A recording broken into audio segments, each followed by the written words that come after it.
problème de combinaison ici. Un entraîneur reçoit une note du responsable de la ligue de soccer précisant que pendant une partie, toute équipe doit compter en tout temps au moins 5 filles sur le terrain.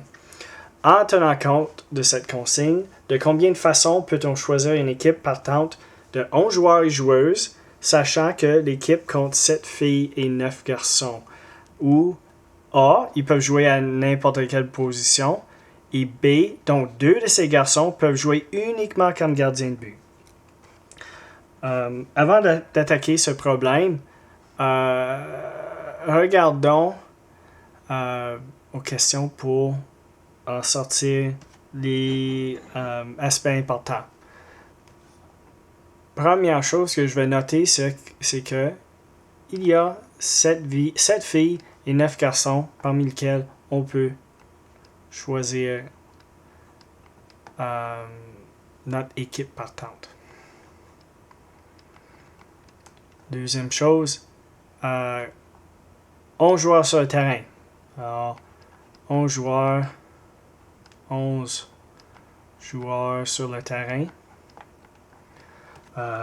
C'est règle normale de soccer, seulement 11 joueurs. Et au moins 5 filles sur le terrain. Très important. Il faut qu'il y ait au moins 5 filles. Si on continue ici, et on pense au problème A. Au problème A ici, il faut qu'on ait 5 filles sur le terrain. Ça veut dire que les possibilités sont 5 filles, on peut avoir 6 filles, et on peut avoir toutes les 7 filles sur le terrain. Alors, résumons ces possibilités-là. On peut avoir 5 filles, et si on veut un total de 11 joueurs sur le terrain, il faut qu'on ait 6 garçons. On doit tenir compte de toutes ces possibilités-là. Plus les possibilités qu'on a 6 filles et 5 garçons. Plus la possibilité que toutes les 7 filles sont sur le terrain et qu'on ait 4 gars. Il faut ici utiliser nos calculs de combinaison. On a, pour ces possibilités-là, on a 7 filles parmi lesquelles on choisit 5. On multiplie ça par 9 gars parmi lesquels on choisit 6. On additionne ça à 7 filles parmi lesquelles on choisit 6 fois 9 gars choisit 5 plus 7 filles choisit toutes les 7. Une combinaison dans ce cas-là. Et 9 gars choisit 4. On entre ça dans notre calculatrice ou on le fait au long si on est brave.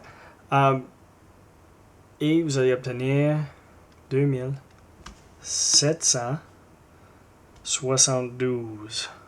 2772 possibilités ou combinaisons de joueurs avec au moins 5 filles sur le terrain.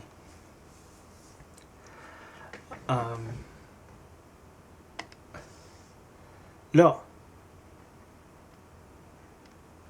si on prend B,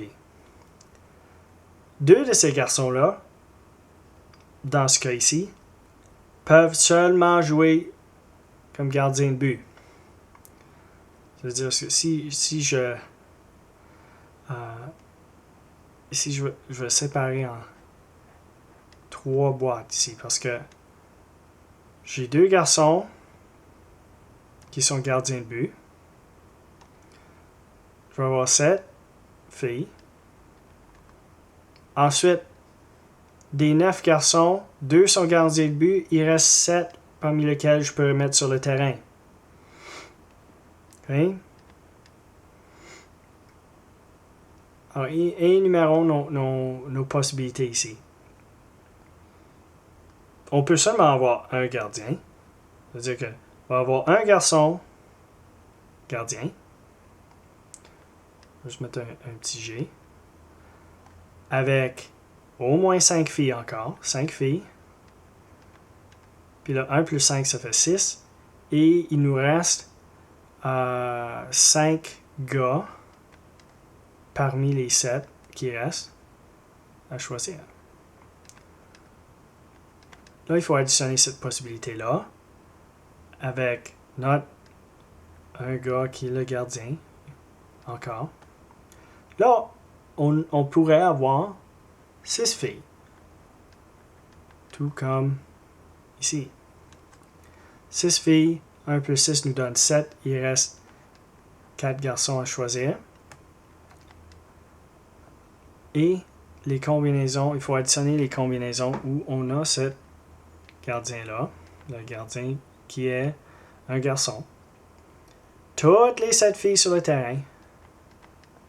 Et 3 garçons parmi les 7 qui ne sont pas gardiens qui restent.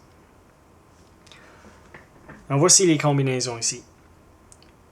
On sait que seulement 2 des garçons peuvent jouer gardien de but. 2 garçons parmi lesquels on peut choisir un pour être gardien de but fois 7 filles parmi lesquelles on choisit 5 pour jouer. Et les 7 garçons qui restent parmi lesquels on choisit 5. Vous voyez la tendance ici où vous voyez où je m'en aille avec ça. Du même que quand on a 6 filles, on a encore 2 garçons parmi lesquels on peut choisir un gardien fois 7 filles. Là, on choisit 6. Et 7 gars, on choisit 4. Un beau 4. Et on additionne ça à notre gardien encore, parmi 2. Un gardien parmi 2, fois toutes les 7 filles, où on choisit toutes les 7. Et là, parmi les 7 garçons, on doit choisir 3. Si on multiplie toutes ces combinaisons-là et on les additionne, on devrait finir avec 1442 possibilités. Pour B, et juste pour encadrer la réponse de A, 2272.